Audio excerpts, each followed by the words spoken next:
আসসালামু আলাইকুম। আমরা আজকে দেখব প্রিন্সিপালস অফ ইকোনমিক্স এই সাবজেক্টের লেকচার শিট 2 থেকে 2 এর 1 নম্বর লেকচার শিট এটি।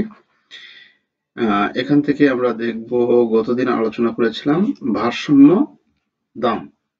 ভারসাম্য বাজার বা ভারসাম্য দাম কি চিত্র সহ ব্যাখ্যা করতে হবে। ভারসাম্য দাম এটা যদি আমরা গতদিনের আলোচনা যদি সংক্ষেপে একটু আলোচনা করি আমি, সেটা হচ্ছে ভারসাম্য দাম বা ভারসাম্য বাজার কি? যখন চাহিদা এবং যোগানের ঘাত প্রতিঘাতে, মানে বিষয়টা এরকম, চাহিদা এবং যোগান একটি বাজারে যদি আমাদের যথেষ্ট পরিমাণ থাকে, অবাধে থাকে, তাহলে ক্রেতা এবং বিক্রেতার দর কষাকষির মাধ্যমে যখন কোনো দাম নির্ধারিত হয়, সেই দামকে আমরা বলি ভারসাম্য দাম। তো এই ভারসাম্য দামের চিত্র আমাদের দেখাইতে হবে, চিত্র সহ ব্যাখ্যা করতে হবে। অর্থাৎ বাজারে কেউ যদি কোনো বিক্রেতা যদি বেশি টাকা দাম চায়, কোনো দ্রব্য যদি দামটা বেশি চায়, তাহলে ক্রেতা সেটা কিনবে না, সেটা তার সাথে দর কষাকষি করতে করতে এমন একটা পর্যায়ে আসবে যে ওই দামে ক্রেতা কিনবে, বিক্রেতা বিক্রি করবে। আবার যদি কোনো ক্রেতা কোনো দ্রব্যের দাম যদি কম বলে, তাহলে সেটা বিক্রেতা বিক্রি করবে না, তাই না? তখন আস্তে আস্তে ক্রেতা দাম উঠাবে এবং বিক্রেতা এমন একটা দামে পৌঁছবে যেখানে বিক্রি করবে। এই যে যে বিন্দুতে ক্রেতা এবং বিক্রেতার সম্মতি হচ্ছে কোনো দ্রব্য বিক্রি করতে, তাকে বলে ভারসাম্য দাম। এটা আমরা চিত্র সহকারে দেখেছিলাম। আর আপনাদের এখানে 99তম ব্যাংকিং ডিপ্লোমা পরীক্ষায় এটা আসার সম্ভাবনা অত্যন্ত বেশি। ভারসাম্য দাম আসছিল, এই যে এই বিষয়টা এটা আসার সম্ভাবনা বেশি, যে আমরা প্রাইস ফ্লোর, সর্বনিম্ন মূল্য এবং পণ্যটির সর্বোচ্চ মূল্য, এটা এবারে আসার সম্ভাবনা অত্যন্ত বেশি। হ্যাঁ, 99তম ব্যাংকিং ডিপ্লোমা আসার সম্ভাবনা বেশি। তো আমরা এই বিষয়টা থেকে আজকে শুরু করব। ইকোনমিক্সটা আমাদের একটু যদি ভালো মতো একটু দেখি, আমরা ইনশাল্লাহ সহজে লিখে পাস করতে পারবো। তাহলে প্রশ্ন নাম্বার আমরা 22 দেখব। অনেক বড় অধ্যায় এগুলা।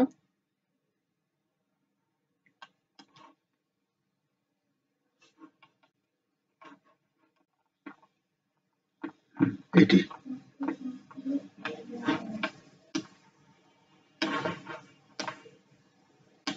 আচ্ছা, বাজার ভারসাম্যের উপর 1, সরকার কর্তৃক পণ্যটির সর্বনিম্ন মূল্য বা প্রাইস ফ্লোর। আপনাদের এই সর্বনিম্ন মূল্য এই কথা এটা আসবে না, এটা ডাইরেক্ট এইভাবে লেখা আসবে, প্রাইস ফ্লোর। প্রাইস ফ্লোর এভাবে আসবে। প্রাইস ফ্লোর কি এভাবে আসে। হ্যাঁ, আর এখানে আছে প্রাইস সেলিং। প্রাইস সেলিং কি, এটা ঠিক ওই রকম ভাবে আসবে, প্রাইস সেলিং কি।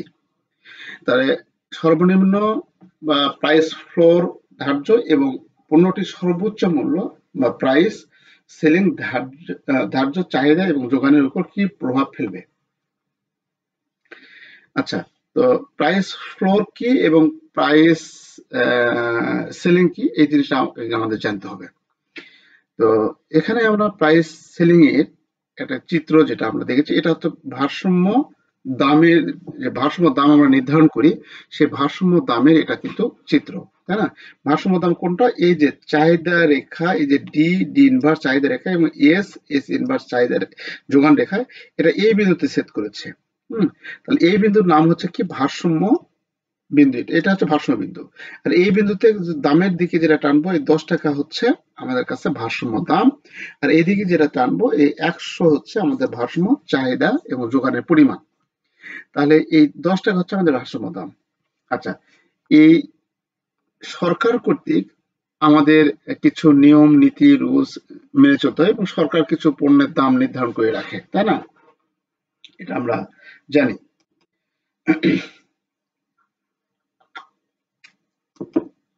আচ্ছা, তাহলে আমরা মনে করলাম যে আমাদের বাজারে চাহিদা এবং যোগানের ঘাত প্রতিঘাতে, এই ঘাত প্রতিঘাতের কথাটা কিন্তু ইকোনমিক্সে বেশি ব্যবহার হয়, অথবা আপনি ক্রেতা এবং বিক্রেতার দর কষাকষিতে। তাহলে আপনি কোন একটা গেঞ্জির দোকানে গেলেন, একটা গেঞ্জি দাম করলেন 10 টাকা, আপনি সেই গেঞ্জিটা নিয়ে নিলেন, বা ও গেঞ্জির দাম বলছে আগে 20 টাকা, সেখান থেকে কমাতে কমাতে কমাতে কমাতে 10 টাকাতে আসছে, আপনিও 5 টাকাতে শুরু করছে, বলতে বলতে 10 টাকা চলে গেছেন, তাহলে একটি গেঞ্জির দাম হচ্ছে কত? ভারসাম্য দাম 10 টাকা। মানে এই 10 টাকাতে বিক্রেতা বিক্রি করতে যাচ্ছে আর ক্রেতা কিনতে চাচ্ছে। আচ্ছা, এটাকে বলে ভারসাম্য, বাজার ভারসাম্য, ভারসাম্য দাম।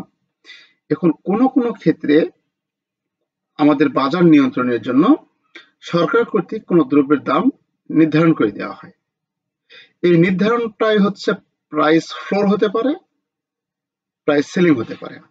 যেমন কিরকম ভাবে এখানে বলা আছে, প্রাইস ফ্লোর হলো যে কোনো সেবা বা পণ্যের সরকার নির্ধারিত দাম। সরকার নির্ধারিত দাম যা ওই পণ্যের ভারসাম্য বা ভারসাম্যতার ভিত্তিতে নির্ধারিত হয়, যার নিচে দাম নামতে না পারলেও উপরে ওঠার সুযোগ থাকে। তাহলে আমাদের ভারসাম্য যে দাম আছে, ভারসাম্য যে দাম আছে সরকার কর্তৃক এমন নির্ধারিত দাম, এর নিচে নামতে না পারলেও এটা কি উপরে আমাদের ওঠার সুযোগ থাকে। এই যে উপরে যে ওঠার সুযোগ থাকে, যে দামটা ওঠে, একে বলে কি? ভারসাম্য দাম।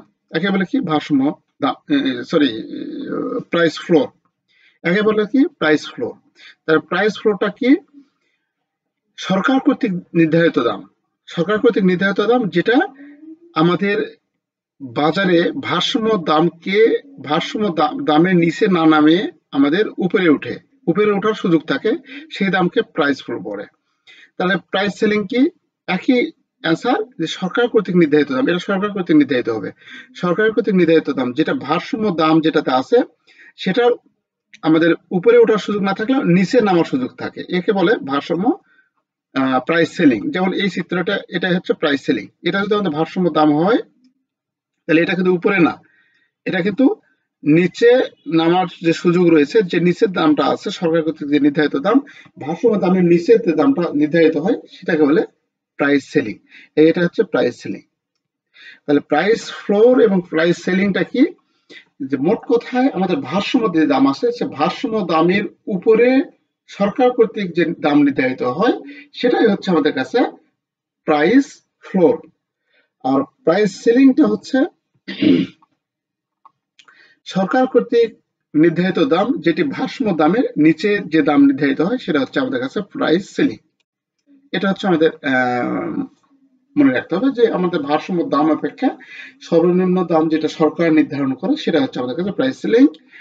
আর ভারসাম্য দাম অপেক্ষায় সরকার কর্তৃক বেশি যে মূল্য নির্ধারণ করে, সেটা হচ্ছে প্রাইস ফ্লোর। এই দুটো আমাদের কিন্তু আসার সম্ভাবনা রয়েছে অনেক। আচ্ছা, এখন এখানে আমাদের প্রাইস সেলিং আর প্রাইস ফ্লোর দেখানো আছে।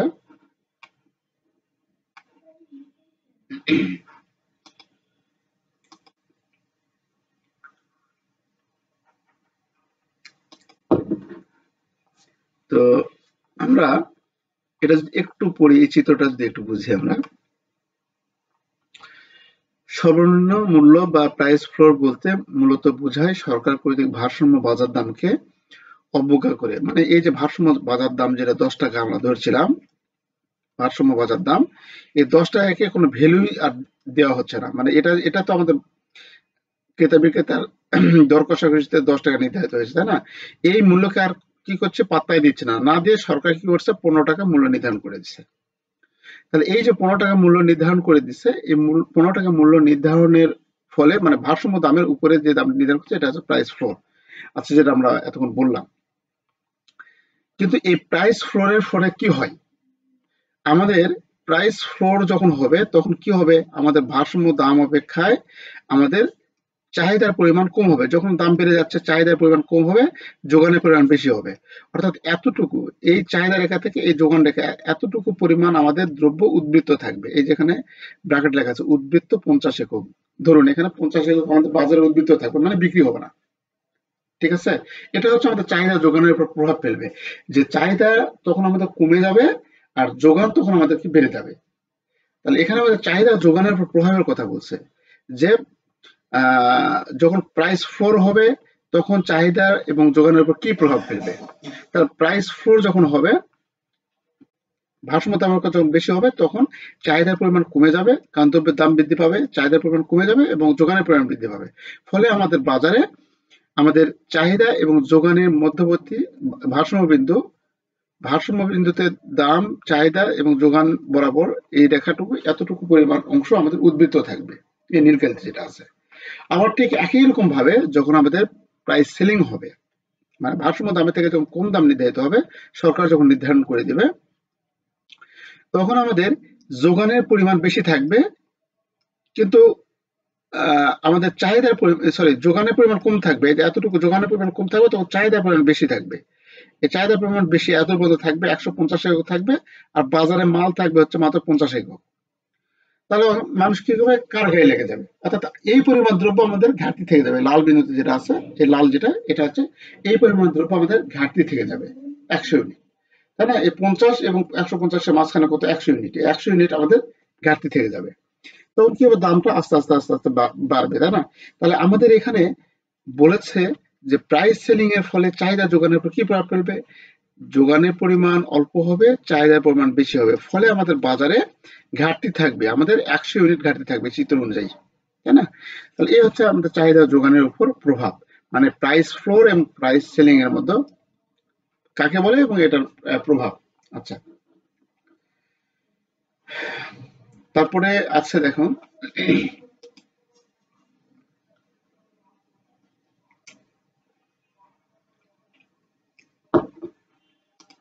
তারপরে আছে, আচ্ছা এই বিষয়টা কিন্তু আমাদের চাহিদা রেখা বরাবর পরিবর্তন এবং চাহিদা রেখা স্থানান্তর, ওই প্রশ্নটার উত্তরই কিন্তু এখানে আমরা পাবো।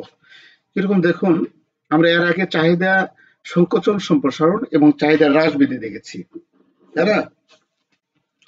চাহিদার সংকোচন সম্প্রসারণ এবং হ্রাস বৃদ্ধি দেখেছি, আমি বলেছিলাম যে এখান থেকে আসার সম্ভাবনা অনেক বেশি। আচ্ছা, চাহিদার সংকোচন সম্প্রসারণ এবং চাহিদা হ্রাস বৃদ্ধি,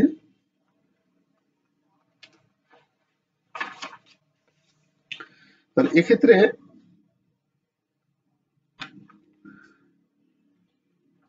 বলা আছে দেখুন, যে ভোক্তাদের রুচির পরিবর্তন কি চাহিদা রেখা বরাবর সঞ্চালন করে অথবা চাহিদা রেখার স্থান পরিবর্তনের দিকে পরিচালিত করে?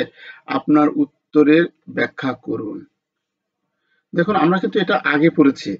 আগে কিরকম পড়েছি, যে আমরা চাহিদাটা পরিবর্তন হয় দুইভাবে হতে পারে, দুইটি কারণে, প্রধানত দুইটি কারণ।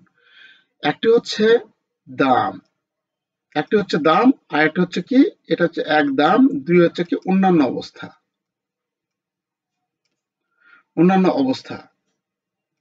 তাহলে দামের কারণে চাহিদা পরিবর্তন হতে পারে, মানে কিরকম, এখন দাম বেড়ে গেছে, ধরুন মাছের দাম বেড়ে গেছে, এখন মাছের দাম বেড়ে গেছে, আমি যেখানে 1 কেজি কিনতাম, আমার যেহেতু আয় সীমাবদ্ধ আছে, আয় যেটা আগের ছিল সেটাই আছে, মাছের দাম যখন বেড়ে গেছে তখন আমি 1 কেজি নিচ্ছি না, আমি অল্প নিচ্ছি, আধা কেজি নিয়ে আমি আমার চাহিদা পূরণ করছি।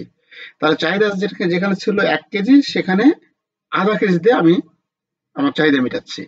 তাহলে দামের পরিবর্তনের ফলে আমাদের কি হয়, চাহিদার পরিবর্তন হয়, এইটা। অথবা দাম যেটা আগে বেশি ছিল এখন কমে আসছে, তার মানে যেটা আধা কেজিতে হইতো এখন সেটা 1 কেজি নিচ্ছি। তাহলে আমার চাহিদা পরিবর্তন কিসের মাধ্যমে হচ্ছে, মানে দামের পরিবর্তনের ফলে চাহিদা পরিবর্তন হচ্ছে, এটা 1 নাম্বার। আর 2 নাম্বার হচ্ছে অন্যান্য অবস্থা। অন্যান্য অবস্থা কি, আপনার আগে গায়ে জ্বর ছিল, মাছ মাংস কিছু ভালো লাগতো না বা কোনো কিছু খাইতে না, এখন স্বাভাবিক আছে, সুস্থ আছে, এখন এই স্বাভাবিক শারীরিক সুস্থতার কারণে আপনার মাছ মাংসের চাহিদা বেড়ে গেছে, এটা একটা অবস্থা হতে পারে। আপনার বাসায় নতুন ফ্যামিলি মেম্বার এসেছে, আপনার যেখানে দুধের চাহিদা ছিল না, এখন দুধের চাহিদা হয়েছে, এটা কিসের কারণে হচ্ছে, অন্যান্য অবস্থা, মানে দাম বাদে অন্য কারণে যদি আপনার চাহিদা বাড়ে, তাহলে সেটাকে বলে অন্যান্য অবস্থা। তাহলে এই অন্যান্য অবস্থার কারণে হতে পারে এবং দামের কারণে হতে পারে। এখন এই দামের কারণে যে চাহিদা রেখা আমাদের পরিবর্তন হয়, এই চাহিদার রেখা বরাবর এই যে এরকম, মানে এই যে চাহিদা রেখা, এই চাহিদা রেখার বিন্দুতে আমাদের কিন্তু এই জায়গার চাহিদা হতে পারে, এই জায়গা হতে পারে, এই জায়গা হতে পারে, এই জায়গা হতে পারে, মানে একটি রেখাটি বরাবর সঞ্চালন করে, সেটাকে বলে সঞ্চালন, একটি রেখা বরাবর সঞ্চালন। তাহলে এই জায়গা, এই রেখা বরাবর এখানে চাহিদা হতে পারে, এখানে চাহিদা হতে পারে, এটা কিসের ফলে, দামের পরিবর্তনের ফলে, দামের পরিবর্তনের ফলে চাহিদা রেখা বরাবর সঞ্চালন হয়। আর ভোক্তার রুচি, রুচির পরিবর্তন, ভোক্তার রুচির পরিবর্তন কার মধ্যে পড়বে, এই যে অন্যান্য অবস্থার মধ্যে পড়ে। আপনার রুচি আগে ছিল না, এখন রুচি হয়েছে, এখন অন্য কিছু খাচ্ছেন, আপনার চাহিদা বেড়ে যাচ্ছে, তাহলে এই যে রুচির পরিবর্তনটা কি? উন্নয়ন অবস্থা। তার দামের পরিবর্তন ফলে এই লাইন বরাবর চাহিদা রেখা সঞ্চালন করে। আর অন্যান্য অবস্থা পরিবর্তনের ফলে আগে আমাদের ধরুন 10 টাকাতে বা ধরুন হচ্ছে এটা 500 টাকাতে আমাদের 1 কেজি মাংস আমরা কিনতে পাইতাম। এখন আমাদের দেখা যাচ্ছে যে আমাদের ফ্যামিলি মেম্বার বেশি হয়ে গেছে বা আমাদের রুচি বেড়ে গেছে বা আমার অন্য কিছু হয়েছে আর কি, মানে দাম বাদে এখানে দাম বাড়তেছে না বা আমার আয় বেড়ে গেছে, ঠিক আছে, আমার আয় বেড়ে গেছে হয়তো, তখন দেখা যাচ্ছে এই 5 টাকার দাম দিয়েই আমি কিন্তু আর 1 কেজি কিনতেছি না। আমার বাসায় যদি 10 জন, আগে 3 জন ছিল, এখন 2 জন বেড়ে গেছে, বাড়ি থেকে মা বাবা আসছে, ফ্যামিলি মেম্বার বেড়ে গেছে, অথবা আমার আয় যেখানে 50,000 ছিল এখন 1 লাখ টাকা হয়েছে, তখন আমি 500 টাকাতে কিন্তু এক কেজি আর নেবো না, তখন আমরা 500 টাকার দামই থাকবে, তখন আমি 3 কেজি বা 2 কেজি মাংস নেব। তখন এই চাহিদা রেখা যে এই যে এই বিরুদ্ধে সেট ছিল, এখানে আর চাহিদা রেখা থাকবে না, চাহিদা রেখা এখানে চলে আসবে তখন। তার মানে দাম স্থির থেকে যদি আমাদের চাহিদার পরিবর্তন হয়, তাহলে চাহিদা রেখা যে জায়গায় আছে সেই জায়গায় থাকে না, অন্য জায়গায় চলে যায়, মানে স্থানান্তরিত হয়। আর এখানে দামের যখন পরিবর্তন হয়, উন্নয়ন অবস্থা যখন ঠিক থাকে, ফ্যামিলি মেম্বার বা অন্যান্য অবস্থা যখন ঠিক থাকে, তখন আমাদের চাহিদা রেখা, এই চাহিদা রেখা, এটার পরিবর্তন হয় না, এটা এখানে যায় না, এটা কি হয়, এখানে থাকে, দামের পরিবর্তন, এখানে দাম হয় তাহলে এখানে হবে, এখানে দাম হলে এখানে হবে, এখানে দাম হলে এখানে হবে, এরকম, মানে একই রেখা বরাবর উপরে এবং নিচে হবে, সেটা দামের পরিবর্তনের ফলে। তাহলে এখন খেয়াল করুন, ভোক্তার ভোক্তাদের রুচির পরিবর্তন, এটা কোন ধরনের পরিবর্তন? উন্নয়ন অবস্থার পরিবর্তন। তাহলে উন্নয়ন অবস্থা পরিবর্তন হলে চাহিদা রেখা সঞ্চালন করবে না, এটা কি হবে? চাহিদা রেখার স্থান পরিবর্তনের দিকে পরিচালিত হবে, মানে চাহিদা রেখা আগে যেখানে ছিল এখানে থাকবে না, এখানে স্থান পরিবর্তন হবে, তাই না? সেই আচারটা এখানে আমরা করেছি আর কি।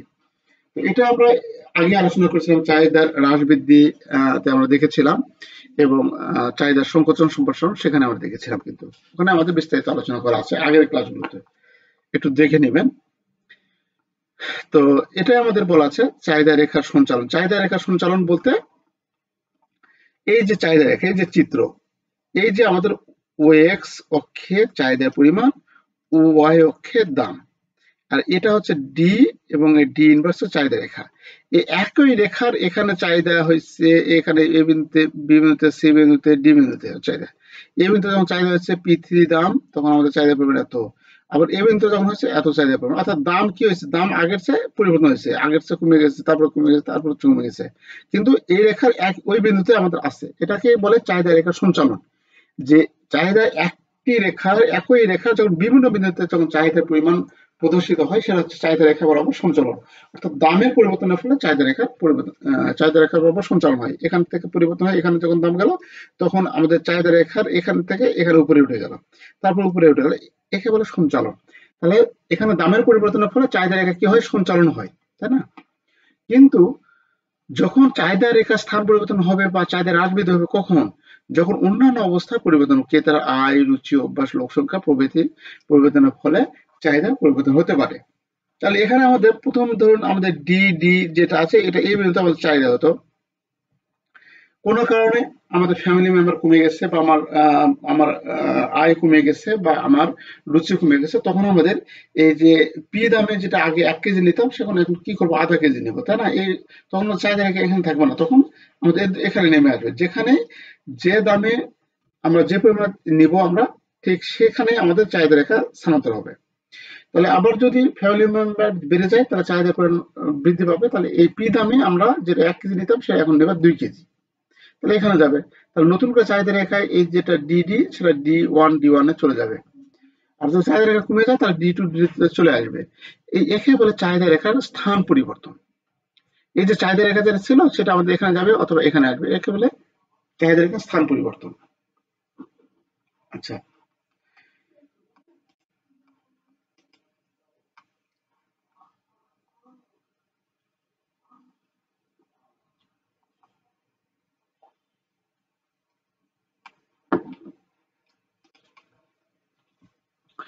কামালের আয় হ্রাস পায় এবং ফলস্বরূপ তিনি পালং শাক কেনেন।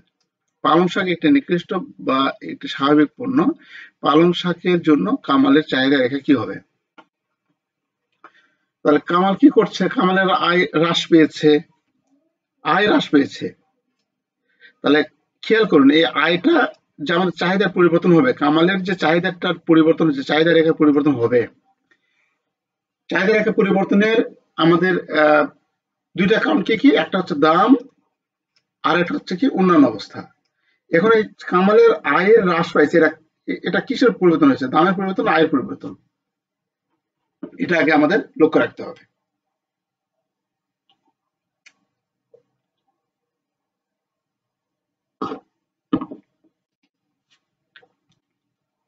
খেয়াল করুন, কামালের আয়ের পরিবর্তন হয়েছে, তার মানে কি অন্যান্য অবস্থার পরিবর্তন হয়েছে, কোন দ্রব্যের দাম কমেনি, তো দাম ওই অবস্থায় আছে। তাহলে কি হবে? অন্যান্য অবস্থা পরিবর্তন হলে আমাদের কামালের এই চাহিদা রেখা কি হবে? চাহিদা রেখা স্থান পরিবর্তন হবে, তাই না? আগে যেটা দেখলাম যে এরকম আপনাদের ভাবে থাকতে পারে, অন্যান্য অবস্থার বিভিন্ন রকম দেওয়া থাকতে পারে আমাদের।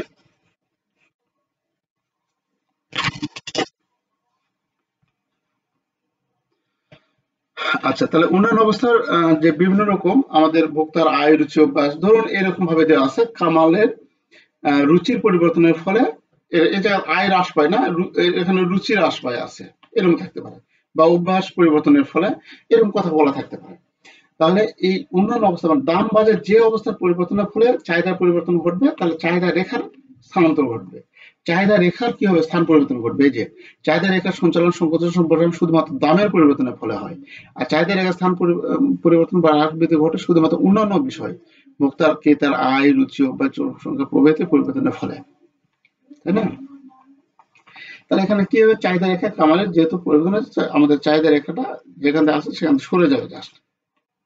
এটা হচ্ছে আমাদের কাছে এই প্রশ্নের অ্যান্সার।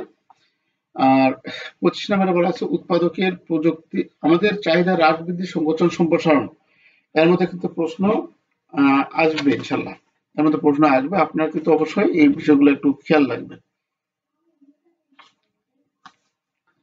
আচ্ছা, উৎপাদকের প্রযুক্তির পরিবর্তন কি যোগান রেখা বরাবর সঞ্চালন করে বা যোগান রেখার স্থান পরিবর্তনের দিকে পরিচালিত করে? ঠিক এখানে যোগানের ব্যাপারটাও একই রকম, যোগানের ব্যাপারটাও একই রকমই, দাম এবং অন্যান্য অবস্থা। তাহলে এটা কি উৎপাদকের প্রযুক্তির পরিবর্তন? উৎপাদকের প্রযুক্তির পরিবর্তন আর কি, এটা কি হচ্ছে অন্যান্য অবস্থা না? এটা তো দাম না। তাহলে এই অন্যান্য অবস্থা পরিবর্তনের ফলে কি হবে? যোগান রেখা এরকম থাকে, তাহলে যোগান রেখা আমাদের কি স্থান পরিবর্তন হবে, তাই না? আগে যেখানে যোগান রেখা ছিল সেখানে আর থাকবে না, যোগান রেখার স্থানটা পরিবর্তন হয়ে যাবে। তো এটা হচ্ছে আমাদের কাছে যোগানের পরিমাণ। এই সাইডে আমাদের দাম দেওয়া আছে। তাহলে আমাদের যেটা ভারসাম্য বিন্দু ছিল, আমাদের দাম আহ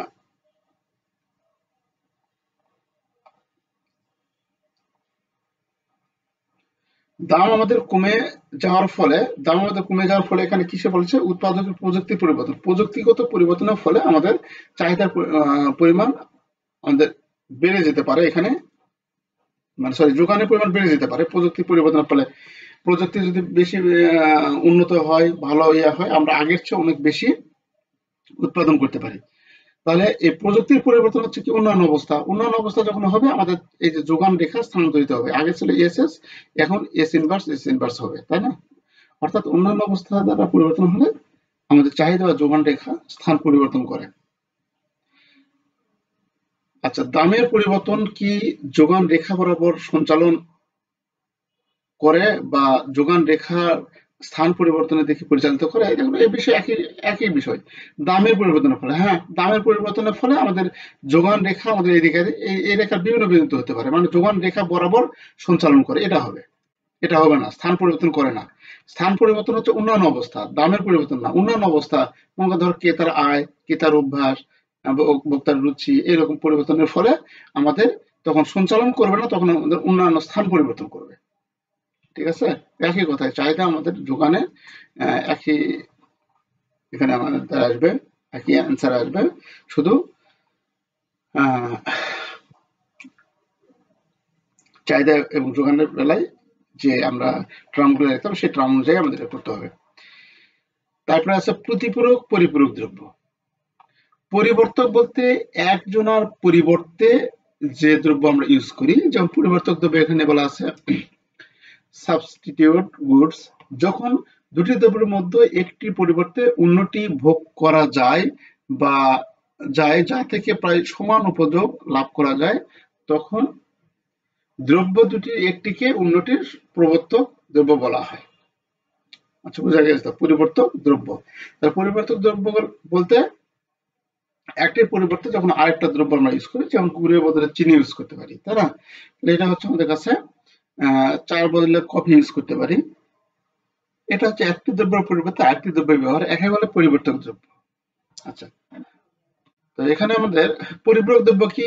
যখন একটি দ্রব্য ব্যবহার করলে আরেকটি দ্রব্য ব্যবহার অপরিহার্য হয়ে ওঠে। যেমন মোটরসাইকেল কিনলে আপনাকে পেট্রোল ডিজেল নিতেই হবে, তাই না? এরকম যে একটি দ্রব্য যখন নেবেন আরেকটি দ্রব্য অপরিহার্য হয়ে ওঠে, তখন তাকে পরিপূরক দ্রব্য। একটি দ্রব্যের বিনিময়ে একটি দ্রব্যের ফলে আরেকটি দ্রব্য যখন সচল থাকে, সেটা হচ্ছে আমাদের কাছে পরিপূরক দ্রব্য। যেমন এখানে বলা আছে দুটি দ্রব্যের মধ্যে একটি দ্রব্যের ভোগ বৃদ্ধি পেলে যদি অন্য দ্রব্যের ভোগও বৃদ্ধি পায়, তবে দ্রব্য দুটিকে একটি অপরটির পরিপূরক বলা হয়। অন্যভাবে বলতে গেলে একটি দ্রব্যের দাম বৃদ্ধি পেলে যদি অন্যটির দাম হ্রাস পায়, তাকে পরিপূরক দ্রব্য বলা হয়। যেমন চা, চিনি, কালি কলম, গাড়ি পেট্রোল, জুতা মোজা ইত্যাদি। পরিপূরক দ্রব্যের ক্ষেত্রে সম্পর্কিত দামের মধ্যে একটি দাম বাড়লে অপর দ্রব্যের চাহিদা হ্রাস পায়, একটি দাম বাড়লে অপরটার চাহিদা হ্রাস পাবে।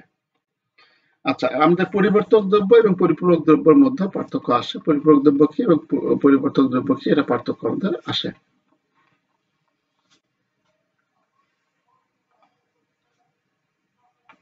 তারপরে আমরা এটা একটু দেখবো যে নিকৃষ্ট দ্রব্য বা গিভেন দ্রব্য বা ভেবলেন দ্রব্য কি।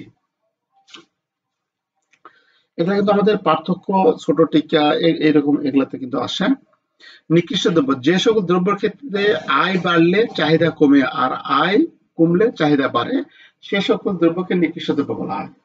তাহলে এটা আর কি ব্যাপার, যে সকল দ্রব্য আয় বাড়লে চাহিদা কমে, আয় বাড়লে চাহিদা কমে, আবার আয় যদি বাড়ে সেক্ষেত্রে আবার আয় কমলে চাহিদা বাড়ে, এটা কোন দ্রব্য?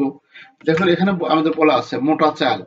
আপনি আমি যেটা মোটা চাল ভাত খেলাম স্টুডেন্ট লাইফে, হ্যাঁ, মোটা চালে ভাত খেলাম, এখন আমরা ভালো একটা জব পেয়েছি, এখন কি আর মোটা চাল কিনবো? আমরা এখন কাটারি বুক কিনবো, তাই না? এরকম যে আমরা হচ্ছে এখন আমাদের চাহিদা বেড়ে, এখন আমাদের আয় বেড়ে গেছে, তাহলে আয় বেড়ে যাওয়ার ফলে আমরা এই ধরনের দ্রব্যগুলো আমরা কিনবো। তাহলে মোটা চাল, মোটা কাপড়, নিম্নমানের খাদ্য সামগ্রী ইত্যাদি নিকৃষ্ট দ্রব্য বলা চলে। তবে অন্য পরিভাষায় গিভেন দ্রব্যকে নিকৃষ্ট দ্রব্য বলা হয়। গিভেন দ্রব্য জীবন ধারণের জন্য অতি প্রয়োজনীয় নিকৃষ্ট দ্রব্য, যেমন মোটা চাল, মোটা কাপড় প্রভৃতি দাম বৃদ্ধি পেলেও দরিদ্র জনসাধারণ অন্যান্য উৎকৃষ্ট দ্রব্য যেমন মাছ, মাংস প্রভৃতি ভোগ কমিয়ে দেয়। এসব চড়া দামের নিকৃষ্ট দ্রব্যগুলি বেশি পরিমাণে ক্রয় করে। সুতরাং এসব দ্রব্যের ক্ষেত্রে দাম বাড়লে চাহিদা বৃদ্ধি পায় আর দাম কমলে চাহিদা হ্রাস পায়। এবং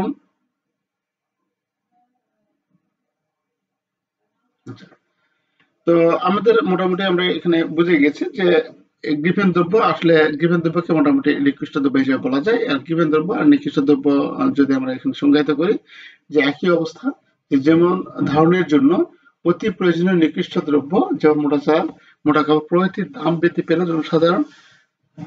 দরিদ্র জনসাধারণ অন্যান্য উৎকৃষ্ট দ্রব্য যেমন মাছ, মাংস প্রভৃতির ভোগ কমিয়ে দিয়ে এসব চড়া দামের নিকৃষ্ট দ্রব্যগুলি বেশি পরিমাণে ক্রয় করে। এসব দ্রব্যের ক্ষেত্রে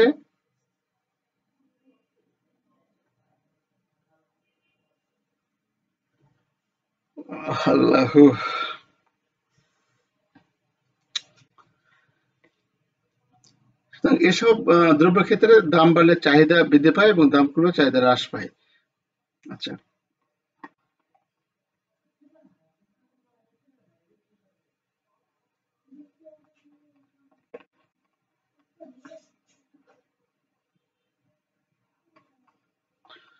ভেবলেন দ্রব্য কি?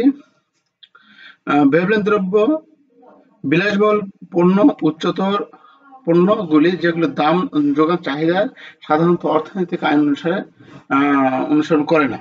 তাহলে আমাদের বিলাসবহুল যেগুলো দ্রব্য সেগুলো সাধারণত আমাদের অর্থনৈতিক যে আইন সে আইন অনুসরণ করে না। বেশিরভাগ ক্ষেত্রে যখন কোনো জিনিস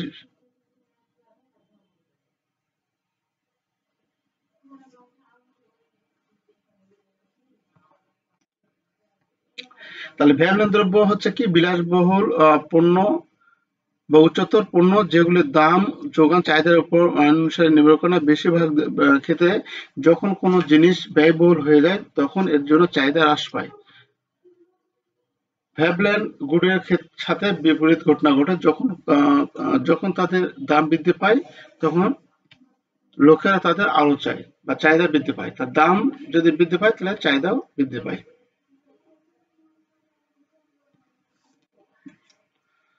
যেটা এই ধরনের এগুলা প্রশ্ন কিন্তু আমাদের বানিয়ে দিতে পারে, আমাদের এভাবে একটু লেখার চান্স নিতে হবে, তা না হলে আমরা পারবো না। তো এক্স এবং ওয়াই পরিপূরক কারণ তারা প্রায়শই একসাথে উপভোগ করা হয়। যখন এক্স এর দাম বেড়ে যায়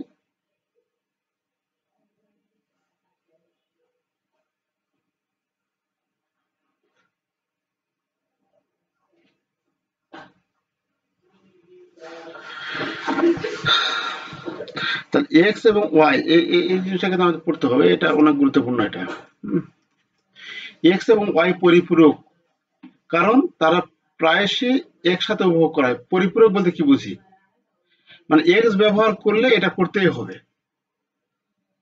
তাই না? এটা পরিপূরক একসাথে উপভোগ করা যায়। যখন এক্স এর দাম বেড়ে যায় তখন বাজারে ওয়াই এর চাহিদা পরিমাণ এবং দামের পরিমাণ কি হবে। তাহলে যখন এক্স এর পরিমাণ যখন আমাদের বেড়ে যাবে, এক্স এর দাম যখন বেড়ে যাবে তখন বাজারে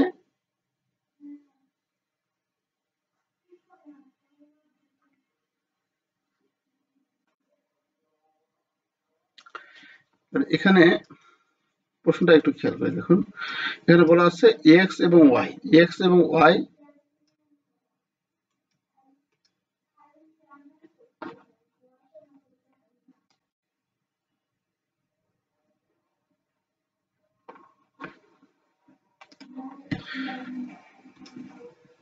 একটু খেয়াল করুন। এক্স এবং ওয়াই পরিপূরক, পরিপূরক বলতে কি বোঝায়, একটি ব্যবহার করলে আরেকটি ব্যবহার যখন অবশ্যম্ভাবী হয়ে ওঠে।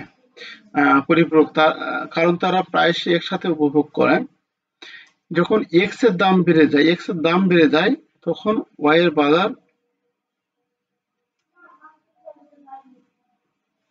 ওয়াই এর চাহিদার পরিমাণ এবং দামের কি হবে। হ্যাঁ, আমাদের ওয়াই এর যখন আমাদের পরিপূরক দ্রব্য যখন ও হবে তখন এক্স এর দাম বেড়ে গেলে আমাদের ওটার চাহিদাও বৃদ্ধি পাবে। তাহলে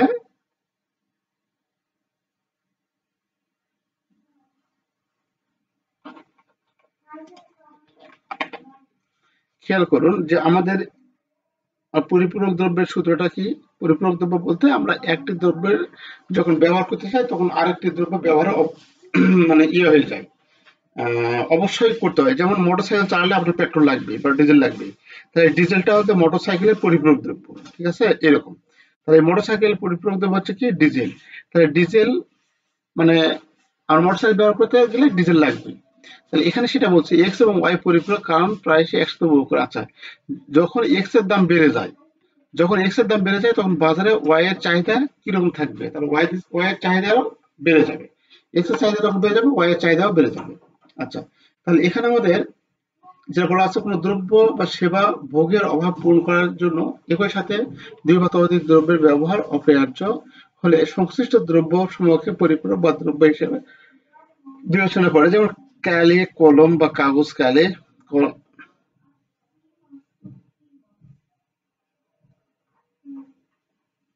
আচ্ছা, পরিপূরক দ্রব্যের চাহিদা বৃদ্ধি হলো কোন দ্রব্যের দাম বাড়লে ওই দ্রব্যের চাহিদা হ্রাস পায় এবং সাথে সাথে দ্রব্যটির চাহিদাও হ্রাস পায়। এক্ষেত্রে আমাদের আচ্ছা এটা সব বলা আছে, এটা আলোচনা প্রায় আছে আমাদের। যখন আমাদের এটা হচ্ছে কি আহ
আচ্ছা,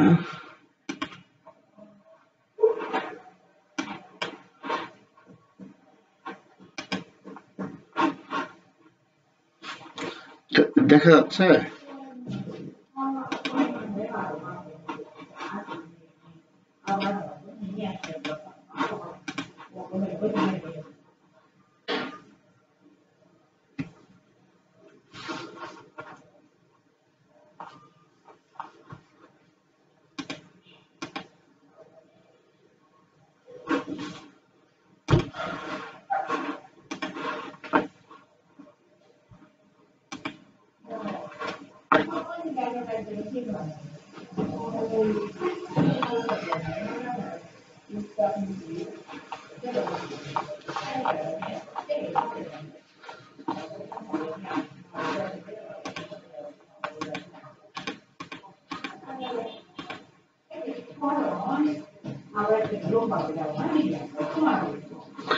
আচ্ছা, এটা শীট দেখা যাচ্ছে কি?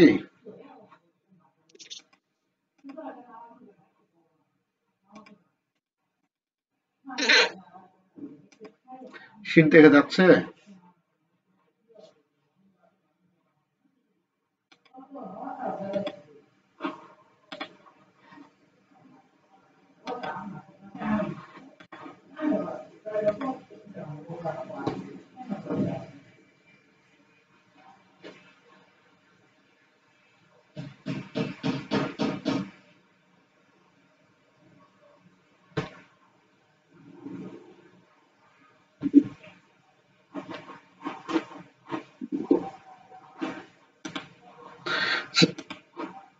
এটা কি শীট দেখা যাচ্ছে?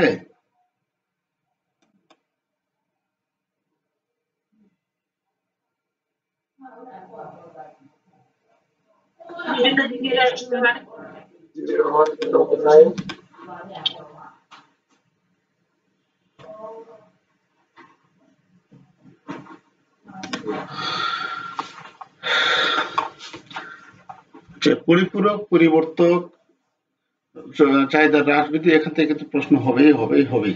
হ্যাঁ, এগুলা কিন্তু আমরা যদি ভালো মতো বুঝে একটা প্রশ্ন, তাহলে আমরা পরবর্তীগুলো কিন্তু আমরা করতে পারবো, লিখতে পারবো।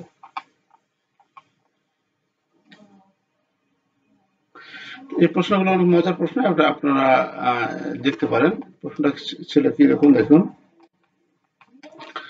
নিম্নলিখিত ঘটনাগুলি বিবেচনা করুন। বিজ্ঞানীরা প্রকাশ করেছেন যে কমলা খাওয়া ডায়াবেটিসের ঝুঁকি হ্রাস করে, এবং একই সময়ে কৃষকরা একটি নতুন সার ব্যবহার করে যা কমলা গাছগুলিকে আরো বেশি কমলা উৎপন্ন করে।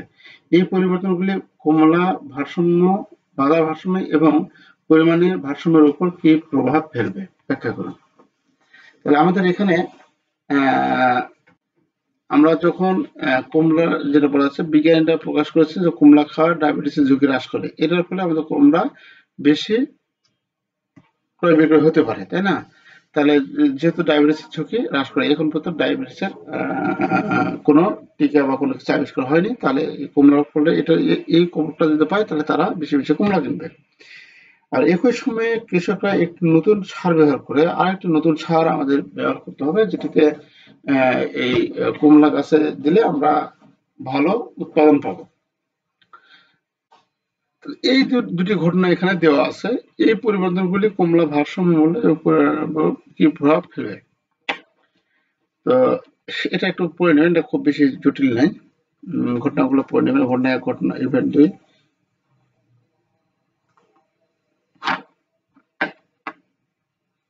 এই চিত্র আমাদের মনে রাখার দরকার নেই। চিত্র এত কিছু লেখা যাবে না।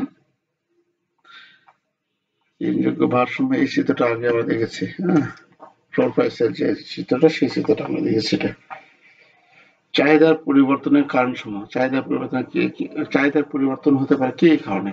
ভোক্তার অভ্যাসের পরিবর্তন হতে পারে, আয়ের পরিবর্তন হতে পারে, রীতির পরিবর্তন হতে পারে, দ্রব্য পরিবর্তন হতে পারে। এই পরিবর্তনের ফলে আমাদের চাহিদা পরিবর্তন হয়, যেটা আমরা আগে দেখেছি। এগুলো একই প্রশ্ন, আগে অ্যান্সার দিয়েছি ওগুলো। রমজানে খেজুরের চাহিদা বেড়ে যায়। এটা কিন্তু আমাদের সামনে যে রমজান আসছে, এরকম আমাদের প্রশ্ন হতে পারে। রমজানে খেজুরের চাহিদা বেড়ে যায়, দাম ও পরিমাণের ভারসাম্যের উপর কি প্রভাব ফেলবে? তাহলে রমজানে খেজুরের চাহিদা যখন বেড়ে যায়, তখন কি দামের পরিবর্তনের ফলে চাহিদা বেড়ে যাচ্ছে, না পরিমাণের পরিবর্তনের ফলে? তাহলে দামের পরিবর্তনে যদি আমাদের পরিবর্তনের ফলে হয়, তাহলে চাহিদা রেখায় একটি চাহিদা রেখা হলেই হবে। আর পরিমাণের পরিবর্তনের ফলে যদি হয়,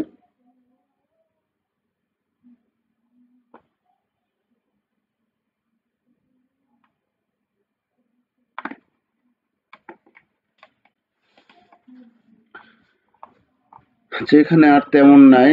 আরেকটা আছে, যেটা মনে হয় গতবার এসেছিল।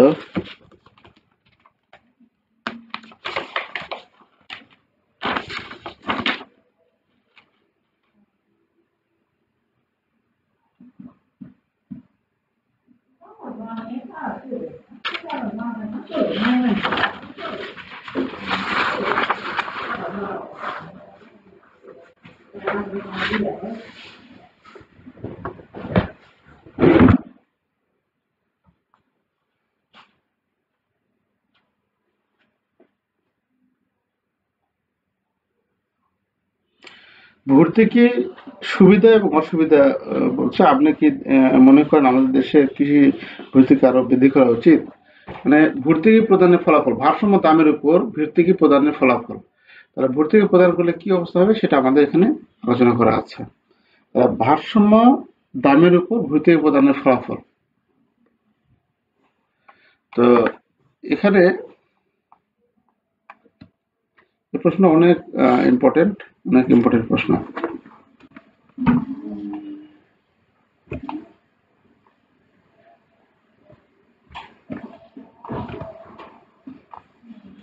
এটা একটু দেখে নেবেন, এটা অত বেশি ইয়ে না।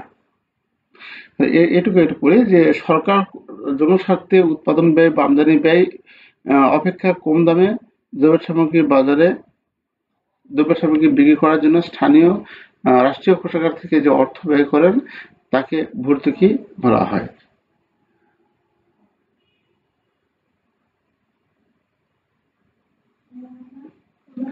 আচ্ছা, তাহলে ভর্তুকি প্রদানের ফলে আমাদের এই যে যোগান রেখাটা আমাদের পরিবর্তন হয়ে যাবে।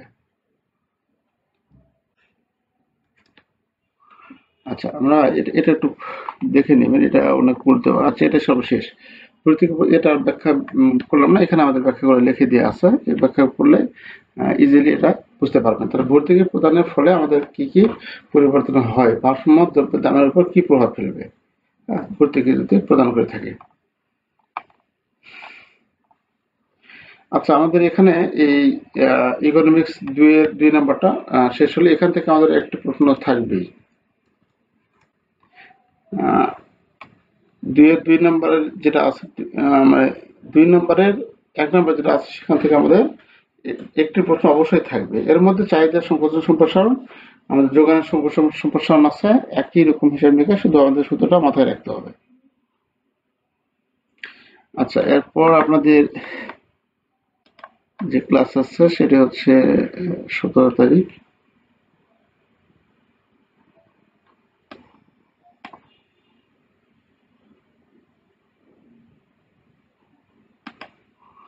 আচ্ছা, তাহলে আমাদের পেপার জিএফআই আছে, জিএফআই যাদের আছে তারা একটু জয়েন করবেন। ঠিক 9টা, আমি একটু 10 মিনিট একটু বিরতি নিচ্ছি, ঠিক 9টা 10-এ একটু শুরু করব। 9:10 একটু শুরু করবো। আপনারা যারা আছে 9:10 একটু ঢুকবেন। যেটা 5-এ ঢোকার কথা ছিল, তো 10-এর দিকে আমরা শুরু করবো ইনশাল্লাহ। কি শুরু করবো তাহলে? GFI। সবাই ভালো থাকবেন। আসসালামু আলাইকুম।